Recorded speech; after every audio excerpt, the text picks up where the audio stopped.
মাটির পিঞ্জিরায় সোনার ময়না রে, তোমারে পুষিলাম কত আদরে।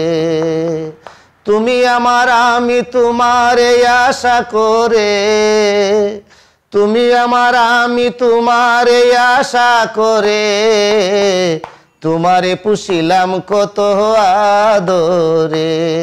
আমি বাউল বশিরউদ্দিন সরকার। আমার জন্ম দিরাই থানার সিকন্দরপুর গ্রামে। 1966 ইংরেজিতে আমার জন্ম।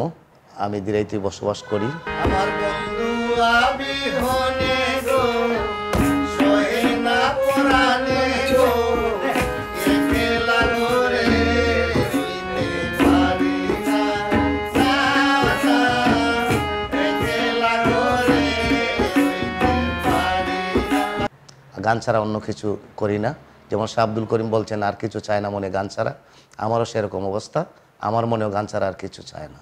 একতারাটা হাতে নিয়ে গাই বাংলার গান, বাংলাদেশের বাউল আমি, বাংলা মার সন্তান রে, বাংলাদেশের বাউল আমি, বাংলা মার সন্তান।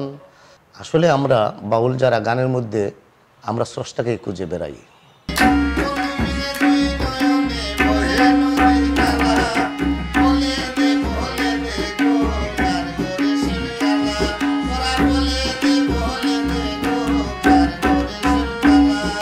স্রষ্টাকে পাওয়ার জন্য আমরা মূলত গান করি, গান লেখি।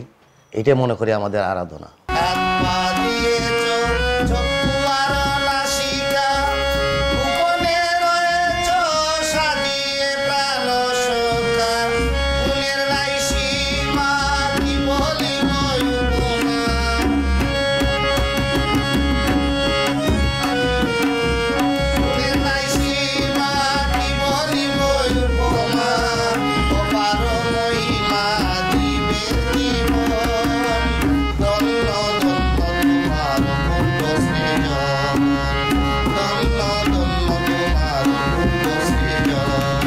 শিক্ষা গুরু হলেন বাউল কপিলউদ্দিন সরকার, যিনি দূরবীন শাহর প্রথম শিষ্য বলে আখ্যায়িত, এবং আমার পীর বাউল সম্রাট শাহ আব্দুল করিম।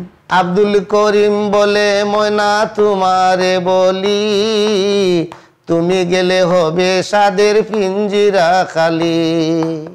কে শোনাবে মধুর বুলি ভলয় আমারে, কে শোনাবে মধুর বুলি ভলয় আমারে, তোমারে পুষিলাম কত আদরে।